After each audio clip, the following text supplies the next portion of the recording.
जय हिंद बच्चों, welcome to Tripathi education नई वीडियो। और आज का हमारा टॉपिक है trigonometry functions and application of trigonometry function. ठीक है, हम आज इसमें बात करेंगे सबसे पहले कि ट्रिग्नोमेट्री से इंट्रोडक्शन कराएंगे आपको कि ट्रिग्नोमेट्री में क्या क्या है और इसके एप्लीकेशन से क्या क्या आ सकते हैं क्वेश्चंस। ठीक है, तो हमारा मेन टॉपिक रहेगा कि हम इसको शॉर्ट में लेके चलें और एक बार इंट्रोडक्शन बता देते हैं फिर उनका एप्लीकेशन। ठीक, तो जैसा कि ट्रिग्नोमेट्री हमारा है क्या, तो हम कहते हैं इनमें हम कुछ ट्रिग्नोमेट्रिक फंक्शंस के बारे में पढ़ेंगे जिसमें परपेंडिकुलर, बेस और हाइपोटेनस किसी भी ट्राइंगल, राइट एंगल ट्राइंगल में ये ट्रिग्नोमेट्रिक हमारा अप्लाई होता है केवल एक राइट एंगल ट्राइंगल में। कोई एक राइट एंगल ट्राइंगल है बेटा ए बी सी, ठीक है, तो इसमें जो परपेंडिकुलर है हाइपोटेनस से जो दो साइड कनेक्ट होती है, तो मेन सबसे लार्ज साइड को हम कहते हैं हाइपोटेनस, ठीक है, और नीचे वाले साइड को कहेंगे बेस। बेस उसको कहेंगे जिससे हम एंगल को कांटेक्ट करेंगे। यहां पे अगर इस एंगल की बात करेंगे तो उसके लिए बेस ये होगा, वहीं पे अगर हम इस एंगल की बात करेंगे तो उसके लिए बेस वो होगा। तो अभी फिलहाल हम एंगल सी के लिए बात कर रहे हैं, तो इसके लिए बेस होगा और इसके लिए क्या होगा, इसका हाइट या फिर परपेंडिकुलर। तो बेटा आपके ट्रिग्नोमेट्रिक में इंट्रोडक्शन वाले में आपको टोटल 6 फंक्शंस के बारे में पढ़ना है। पहला फंक्शन आपका है साइन, इसको कहते हैं SINE, ठीक है। सेकेंड है हमारा कोसाइन, जिसको हम कहते हैं कॉस, ठीक है। थर्ड है हमारा टेंजेंट, ठीक है, जिसको हम कहते हैं टेन। फोर्थ है बेटा हमारा कोसेकेंड, और फिफ्थ है हमारा सेकेंड, और सिक्स्थ है हमारा को टेंजेंट, ठीक है बेटा। कोसेकेंड को हम लोग कहते हैं कॉसेक, सेकेंड को कहते हैं सेक, और को टेंजेंट को कहते हैं कॉट, ठीक है। ये हमारे 6 फंक्शंस हैं मेन, और इन्हीं हम 6 फंक्शंस के बारे में पढ़ेंगे। इनका आपस में रिलेशन क्या है, हाँ, यहाँ पे हाइट परपेंडिकुलर बेस में क्या रिलेशन है, सॉरी हाइट में बेस में और हाइपोटेनस में क्या रिलेशन है, इनके बारे में हम पढ़ेंगे, ठीक है। अच्छा चलिए, सबसे पहले हम बात करते हैं अपने फर्स्ट फंक्शन यानी कि साइन। तो साइन बराबर होता है बेटा कि किसी भी एक राइट एंगल ट्राइंगल में परपेंडिकुलर और हाइपोटेनस का जो रेशियो होता है उसको हम कहते हैं साइन। मान लीजिए यहाँ पे कोई एंगल है, ये एंगल सी क्या है, थीटा, थीटा से डिनोट करते हैं बेटा एंगल को, तो साइन थीटा बराबर कितना होगा, P/H। वहीं पे दूसरा बात करते हैं कॉस थीटा बराबर होता है B/H, यानी बेस अपॉन में हाइपोटेनस का रेशियो। उसके बाद थर्ड है हमारा टेन थीटा, ये होता है बेटा हमारे दोनों स्मॉल डिस्टेंस का रेशियो होगा, मतलब कि परपेंडिकुलर अपॉन में बेस, ठीक। ये साइन हो गया, कॉस हो गया और टेन हो गया। बाकी के जो 3 फंक्शन है वो इनके अपोजिट हैं, जैसे कॉसेक थीटा, कॉसेक थीटा बराबर होता है बेटा 1/sin थीटा, यानी इसका रेसिप्रोकल, तो कितना हो जाएगा, hypotenuse upon perpendicular. Sec theta की बात करें तो कॉस थीटा का रेसिप्रोकल होता है, तो कितना हो जाएगा, हाइपोटेनस अपॉन बेस। और कॉट थीटा की बात करें तो होता है बेस बाई परपेंडिकुलर, ठीक है बेटा। तो ये 6 फंक्शंस हैं हमारे, और इन 6 फंक्शंस के लिए ये हमारा फॉर्मूला यूज होता है, ठीक। कभी हम ब्रॉड में पढ़ेंगे अगर इस चैप्टर्स को आगे वाले आने वाले सेशंस में, तो हम आपको इसमें सब चीज बताएंगे कि कैसे इनकी हम 30 की वैल्यू निकालते हैं, कैसे हम 0 डिग्री की वैल्यू निकालते हैं, 90 डिग्री की वैल्यू निकालते हैं। ये अभी आपके बोर्ड एग्जाम से कोई पॉइंट ऑफ व्यू से कोई इंपॉर्टेंट नहीं है, लेकिन ये जानना चाहिए कि ये कैसे आया, तो इसके लिए हम एक ब्रॉड चैप्टर के लिए बनाएंगे। ये 1 शॉट है, तो इसमें हम अभी नॉर्मल बताते हैं जितना कि आपको जरूरत है, ठीक है। तो पहले आपके लिए फॉर्मूला यूज जो होंगे वो ये होंगे, ठीक। उसके बाद अब यहां पे आता है कि कुछ फंक्शंस हैं थीटा के लिए, कुछ वैल्यूज होती हैं, वैल्यू टेबल आपके पास है बुक में, जैसे साइन 90 की वैल्यू 1 होती है, साइन 0 0 होता है, साइन 30 1/2 होता है, साइन 45 1/√2 होता है। तो ये सब कुछ साइन के फंक्शंस हैं, उन सब के वैल्यू को हम याद रखे रहेंगे, ठीक है। हाँ, अब आते हैं बेटा कि इस चैप्टर से क्वेश्चंस कहां से बनते हैं, ठीक है, और ठीक है, पहले उस पर बात कर लेते हैं। तो बेटा सबसे पहला क्वेश्चंस में सबसे पहले इस चैप्टर में क्वेश्चन जो बनेगा वो बनेगा इन दोनों, इन फंक्शंस का आपस में क्या रिलेशन है। जैसे एक नॉर्मल क्वेश्चन दे देता है कि अगर कोई वैल्यू दी हुई है, साइन थीटा बराबर दिया है 3/5, तो आपको बाकी को जो रिमेनिंग है, मतलब जो बाकी के 5 फंक्शन बच रहे हैं, उन सब की वैल्यू निकालनी है कि कॉस थीटा कितना होगा, या फिर tan थीटा कितना होगा, कोसेकेंड कितना होगा, ये इन सब की वैल्यू निकालनी है। तो पहला क्वेश्चन ऐसा दे सकता है 1 नंबर 2 नंबर 3 नंबर में, ठीक है। तो उसको निकालने के लिए हम क्या करते हैं, सबसे पहले एक छोटा सा ट्रायंगल बनाते हैं, इसको हम मानते हैं एंगल थीटा, 3/5 साइन के बराबर अभी हमने पढ़ा कि परपेंडिकुलर अपॉन में हाइपोटेनस होता है। तो परपेंडिकुलर थीटा के लिए क्या होगा बेटा, किसी भी एंगल के लिए परपेंडिकुलर उसके जस्ट सामने वाली साइड होती है, ठीक है। तो ये साइड हमारी कितनी हो जाएगी 3, और जो सबसे बड़ी साइड होती है वो हाइपोटेनस होती है, यानी ये कितना हो जाएगा 5। ये किसकी वैल्यू दी है, P/H की। पाइथागोरस थ्योरम यूज करेंगे, ये 3 5, तो ये कितना आ जाएगा 4, ठीक है। तो अब यहां से हमको जो भी वैल्यू चाहिए, cos थीटा चाहिए base upon hypotenuse, tan theta चाहिए परपेंडिकुलर अपॉन में बेस। तो पहला एक क्वेश्चन ऐसा आ सकता है कि आपको किसी एक फंक्शन के टर्म में वैल्यू दी रहेगी और अनदर फंक्शन के टर्म में वैल्यू पूछ देगा, ठीक है। तो 1 नंबर में 2 नंबर में ऐसे क्वेश्चंस आ सकते हैं, ठीक है। उसके बाद आगे कौन से क्वेश्चंस आ सकते हैं, तो आगे यहां पे कुछ आइडेंटिटी होती है, उनको पहले पढ़ लेते हैं, ठीक है। 6 आइडेंटिटी, मतलब और भी कुछ आइडेंटिटी है, अगर ये हम तो कन्वर्ट करने की बात कर रहे हैं, लेकिन कुछ आइडेंटिटी कैसी है, जैसे sine square theta plus cos square theta is equal to 1।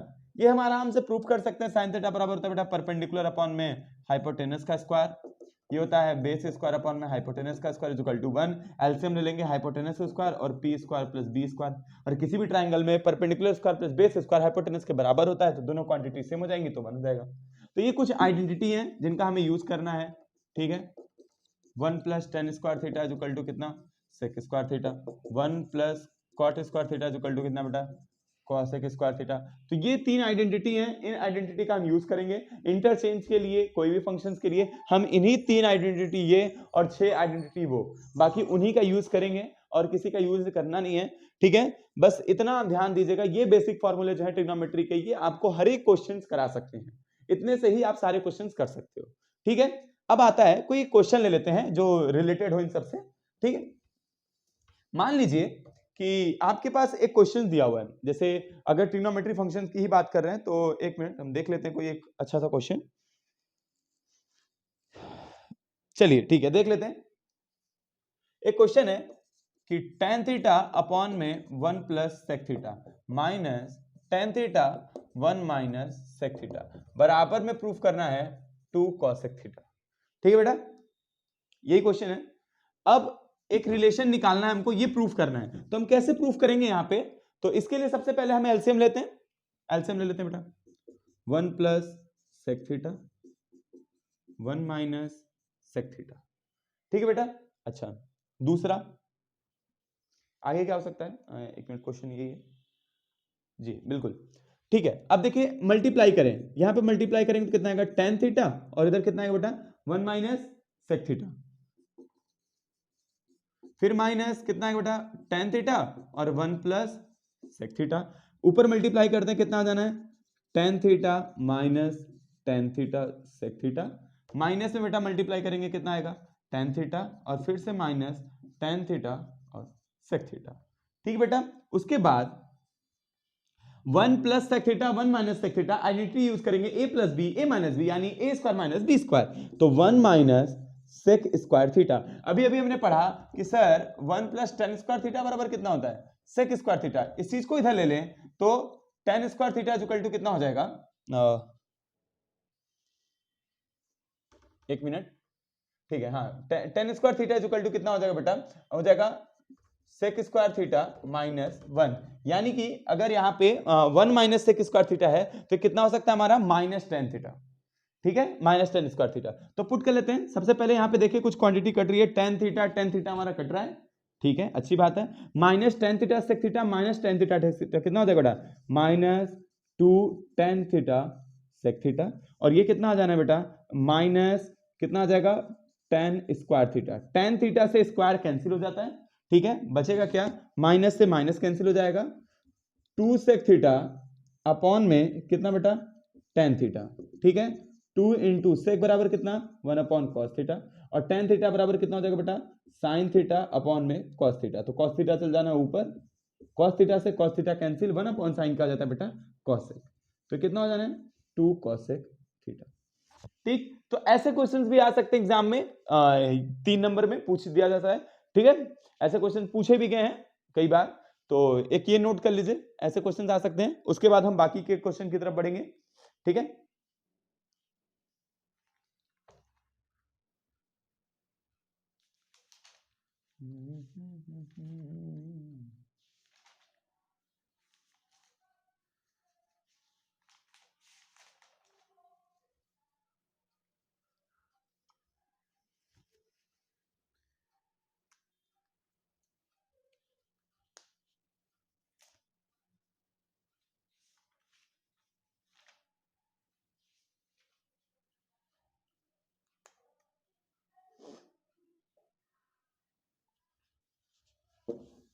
हो गया बेटा। और भी बहुत सारे क्वेश्चंस हैं जो हमारे एग्जाम में आ सकते हैं, तो एक बार हम उनको भी देख लेते हैं।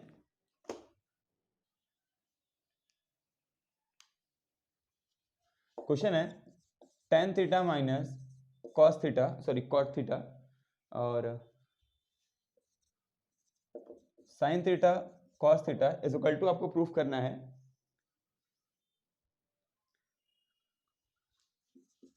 sec square theta minus cos square theta. ध्यान दीजिएगा, यहां पे क्वेश्चन है tan theta minus cot theta upon में sin theta cos theta is equal to sec square theta minus cos square theta. ठीक है, अगर ऐसा क्वेश्चंस दिया हुआ है तो ऐसे क्वेश्चंस को कैसे करेंगे?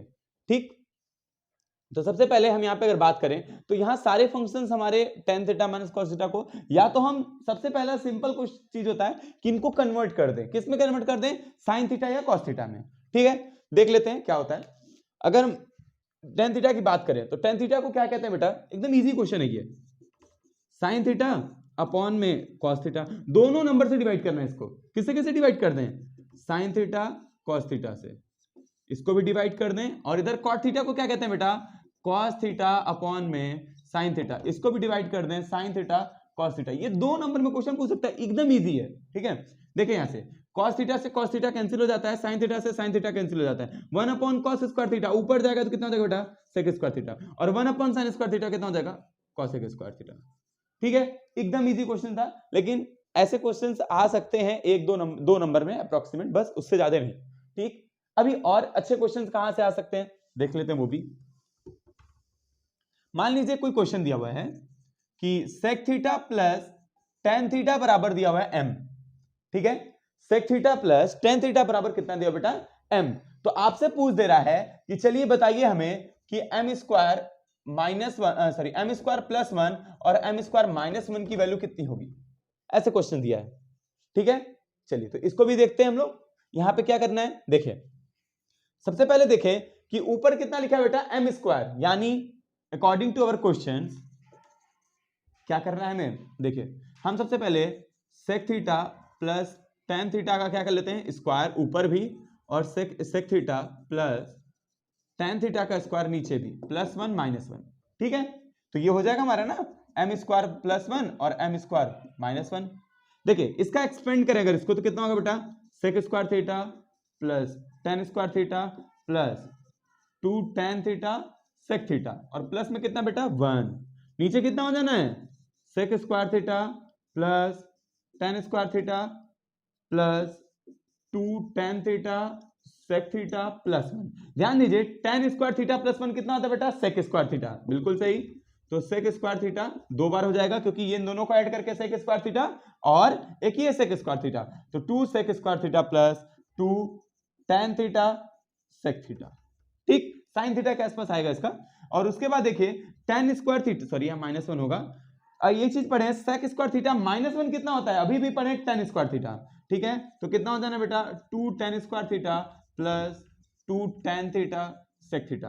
ध्यान दिया जाए अगर तो ऊपर दोनों में 2 है, बिल्कुल 2 है सर, नीचे भी दोनों में 2 है, बिल्कुल है। ठीक है, अब देखिए sec स्क्वायर थीटा में से दोनों जगह sec थीटा दिख रहा है, कॉमन दिख रहा है। ऊपर कितना बचेगा? sec थीटा प्लस कितना? tan theta. नीचे वाले से हम कितना कॉमन लेते हैं? tan theta. क्या बचेगा बेटा? sec theta plus tan theta, cut जाना है, 2 से 2 खत्म। sec थीटा को क्या कहते हैं बेटा? 1 अपॉन में cos थीटा, और tan थीटा को क्या कहते हैं बेटा? sin theta by cos theta. ठीक है, तो cos थीटा से cos थीटा कैंसिल, कितना आ जाना है? 1 अपॉन sin थीटा, ऊपर चला जाएगा, कितना हो जाएगा? cosec theta. ठीक बेटा, चलिए अगर ये चीज उल्टा हो जाती तो sin थीटा हो जाता, वो है तो cosec थीटा हो जाएगा। ठीक है, तो ऐसे क्वेश्चंस आ सकते हैं एग्जाम में, तो इनके लिए हम नोट डाउन कर लेते हैं। उसके बाद अब हम बढ़ेंगे अपने अगले चैप्टर, यानी मतलब अगले चैप्टर्स पे जो है हाइट एंड डिस्टेंस से कैसे सवाल आ सकते हैं। ठीक है, चलिए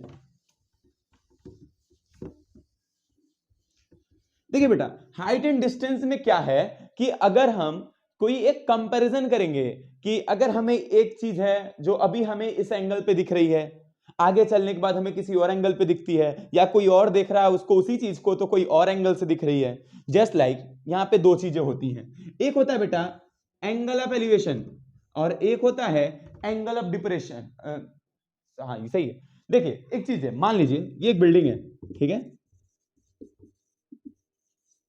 ठीक, यहां पे एक बिल्डिंग है, आप क्या करते हो, यहां से जा रहे हो, मान लीजिए आपके दोस्त की कोई बिल्डिंग है, यहां से आप इसको देख रहे हो, अगर आप इस जो भी यहां पे खड़ी है बेचारी, इसको अगर आप देखते हो तो जो एंगल आप जिस एंगल बना के देखते हो वो कहलाता है एंगल ऑफ एलिवेशन। क्या कहलाएगा ये? Angle of elevation. लेकिन अगर वो लड़की तुम्हें देख रही है, ठीक है, जिस एंगल से एक नॉर्मल एंगल बनाएंगे वो क्या कहलाएगा? एंगल ऑफ डिप्रेशन, क्योंकि वो डिप्रेशन में चली गई बेचारी तुम्हें देख के, ठीक है। तो एंगल ऑफ डिप्रेशन, ध्यान दीजिएगा ये एंगल और ये एंगल हमेशा एक दूसरे के इक्वल रहना चाहिए। भाई आप जिस नजरिए से देख रहे हो वो भी उसी नजरिए से देखे तो ही सही है ना, अदरवाइज दिक्कत हो जाती है, ठीक है। तो एंगल ऑफ एलिवेशन है, ये एंगल ऑफ डिप्रेशन है। बस इस चीज को मायने में रखना है आपको कि यहां पे किस चीज को पूछ रहा है। जैसे अगर आपको बेस दिया है और हाइट पूछ रहा है, मतलब बोल दिया कि हम उसका घर हमसे 100 मीटर आगे है, तो बताओ वो कितने ऊपर होगी अगर हमारा एंगल 30 डिग्री पे देख रहे हैं तो, ठीक। या पूछ रहा है कि अगर उसको हम एक धागा पकड़ के फेंक रहे हैं 40 मीटर का है, तो बताओ कि हम उससे कितने दूर पे हैं। मतलब ये देखेंगे कि रिलेशन किस में पूछ रहा है। तो हमें बेटा यूज करना है इसमें केवल वही तीन function, sine, cos, tan. Sine कब यूज करना है? जब परपेंडिकुलर हाइपोटेनस के बीच का कोई बात हो।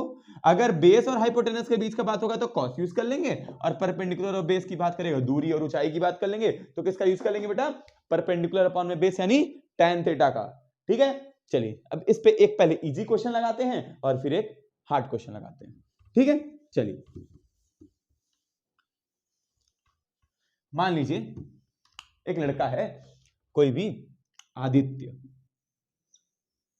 आदित्य ही क्यों, आदित्य ए से शुरू होता है, ठीक है, और यहां पे बी एंगल है और यहां पे चांदनी जी बैठी हुई है। ये लड़का इसको जब देखता है तो 60 डिग्री का एंगल ऑफ एलिवेशन बनाता है, ठीक है।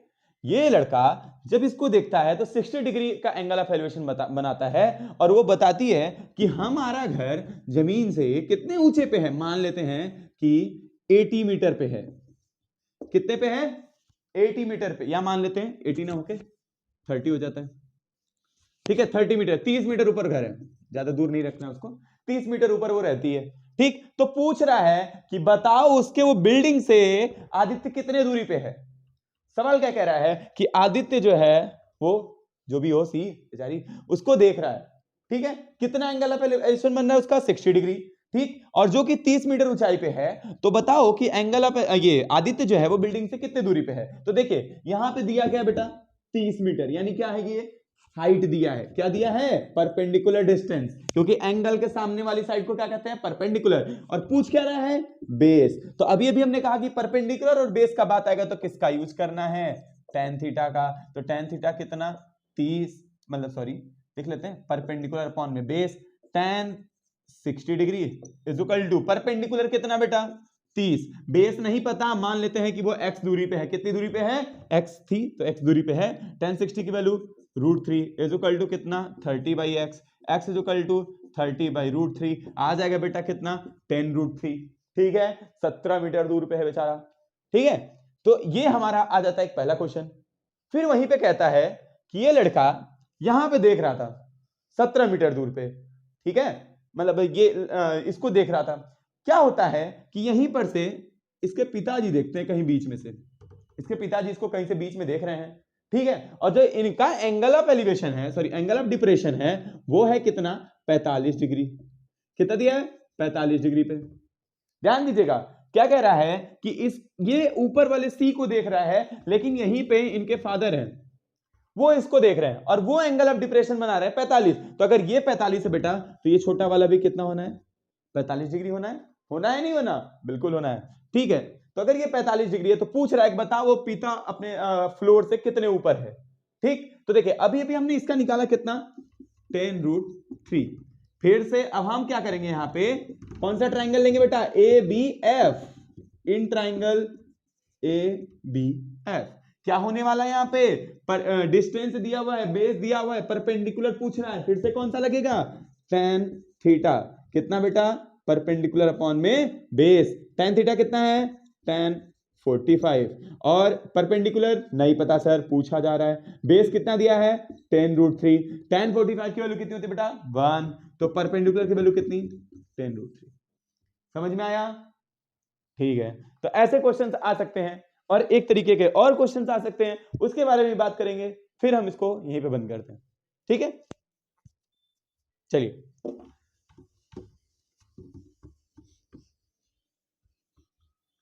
अब दूसरा क्वेश्चन कैसे आ सकता है, जैसे मान लीजिए क्वेश्चन कह रहा है, इस बार हम किसी अच्छे आदमी को लेते हैं, ठीक है, इस बार लड़की ले लेते हैं ना भाई, पिंकी है, कौन है, पिंकी है, पिंकी, और पिंकी देख रही है किसको भैया, पिंकी भी देख रही है चंदन भैया को, ठीक है। ये क्या कर रही है कि जब ये इसको देखी तो एंगल ऑफ एलिवेशन मान लो कितना था, मान लेते हैं 60 डिग्री था, ठीक है। देखते देखते देखते देखते सॉरी 30 डिग्री मान लेते हैं, एंगल ऑफ एलिवेशन कितना था 30 डिग्री। ये देखते देखते देखते देखते 20 मीटर आगे चल जाती है, मान लो 30 मीटर आगे चल जाती है। ये देखते देखते कितना आगे जाती है बेटा 30 मीटर, 30 मीटर आगे पहुंचती है यहां पे, ठीक है।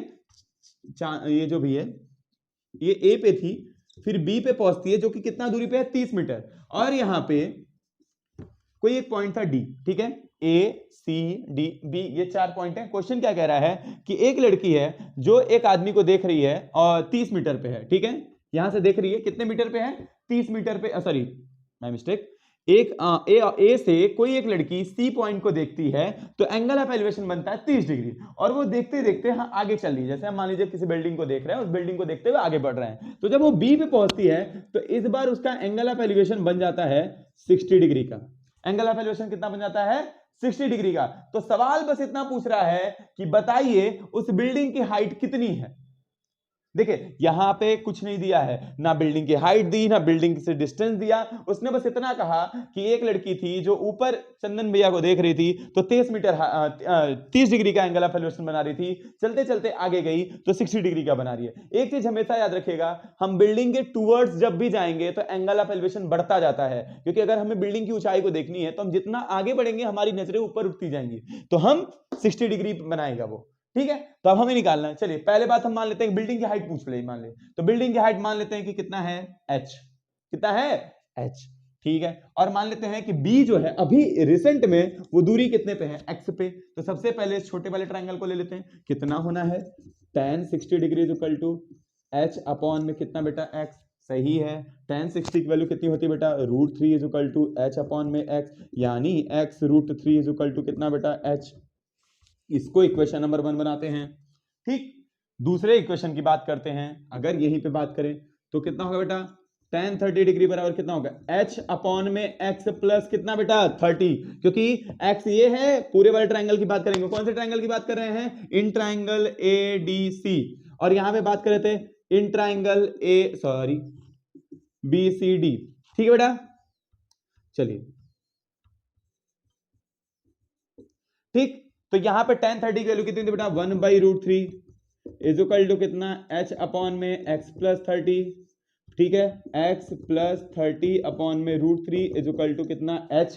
इस वाले इक्वेशन को मान लेंगे सेकंड, ध्यान दिया जाए दोनों का RHS सेम है तो LHS भी सेम होगा, तो कितना हो जाएगा x plus 30/√3 is equal to कितना बेटा x √3, मल्टीप्लाई हो जाएगा ये, ठीक है सर, x प्लस 30 बराबर में कितना 3x, इस x को उधर ले लो, 30 बराबर में कितना 2x, x बराबर में कितना 15, मतलब बेटा ये कितने दूरी पे है 15 दूरी पे है, तो h बराबर कितना है 15√3, तो कितना आ गया 15√3, ठीक है बेटा। तो ऐसे क्वेश्चंस आ सकते हैं आपके एग्जाम में, तो हम ये देखें कि ट्रिग्नोमेट्रिक से कैसे क्वेश्चन आ सकते हैं, एक इंटरचेंजिंग का और एक उनके आइडेंटिटी से, यही दो क्वेश्चन आने वाले हैं। तो आप आइडेंटिटी अच्छे से पढ़िए, ज्यादा आइडेंटिटी नहीं है, sin square theta plus cos square theta is equal to 1, 1 plus tan square theta is equal to sec square theta और 1 plus cot square is equal to sec square theta, इतना जानना है। और ये जानना है कि sin theta is equal to 1 upon cos theta होता है, cos theta is equal to 1 upon sec theta होता है और tan theta is equal to 1 upon cot theta होता है। इससे ज्यादा आपको कोई आइडेंटिटी नहीं जाननी है। और ये हमारे फंक्शंस की वैल्यू 10, 60, 30 पे कितना होता है इसको याद रखिएगा। बाकी ट्रिग्नोमेट्री से कोई भी सवाल आना है वो आराम से हो जाना है। कोई भी सवाल में दिक्कत होती है आप हमको मैसेज करिए, हम आपको उसका आंसर जरूर बताएंगे। दूसरी बात कि अगर कोई भी फंक्शन है प्रूव करने वाले क्वेश्चंस में आता है, वहां पे हमें दिक्कत होती है, तो प्रूव करने वाले में इतना टारगेट लेके चलिए कि हम कोशिश करें कि सबसे सिंपलेस्ट में बढ़ते जाएं, मतलब साइन और कॉस में कन्वर्ट हो। और एक चीज हमेशा याद रखिएगा कि मैथ में जब भी कोई भी प्रूफ करना है, कुछ कैलकुलेट करना है, तो आप शुरुआत के कैलकुलेशन को इग्नोर करिए। देखिए एक चीज याद रखिएगा, मैथ में कैलकुलेशन से बचना चाहिए, भागना नहीं चाहिए। मैथ कैलकुलेशन से भागोगे तो नहीं कर पाओगे, लेकिन बचो। बचने का मतलब यह है कि शुरुआत में आपको 10 लाइन लिखना है तो आप शुरुआत के 5 लाइन 6 लाइन ना कैलकुलेशन करो। क्यों? जितना कम कैलकुलेशन स्टार्टिंग से होगा उतना गलत होने के चांसेस कम है बेटा। और मैथ हमारा स्टेप मार्किंग नंबर देने वाला है, तो लास्ट तक आते आते अगर आपका स्टेप सही है तो आपको नंबर मिल जाना है। आंसर मान लीजिए इधर उधर से गलत हो जाता है तो भी आपको नंबर मिल जाता है, ठीक है। अच्छा, दूसरी बात, अब ऐसे क्वेश्चंस आ गए हैं तो इनको हम कर लेंगे। हमने आपको इसमें ट्रिग्नोमेट्री में 4 तरीके के सवाल बताए। एक, जब हम चल रहे हैं कहीं एंगल नॉर्मल देख रहे हैं तो कैसे निकालेंगे, अगर हम हाइट में चेंज ला रहे हैं तो कैसे निकलेगा, अगर हम बेस में चेंज आ रहे हैं तो कैसे निकलेगा, ठीक है। चलिए तो मिलते हैं अब नेक्स्ट वीडियो में। अगर हमारा अगला चैप्टर रहेगा ट्राइंगल, सर्कल, इन सब से बीच में एक ट्राइंगल छूट चुका है तो उसको हम फिर से कवर कर लेंगे, ठीक है। Thank you guys.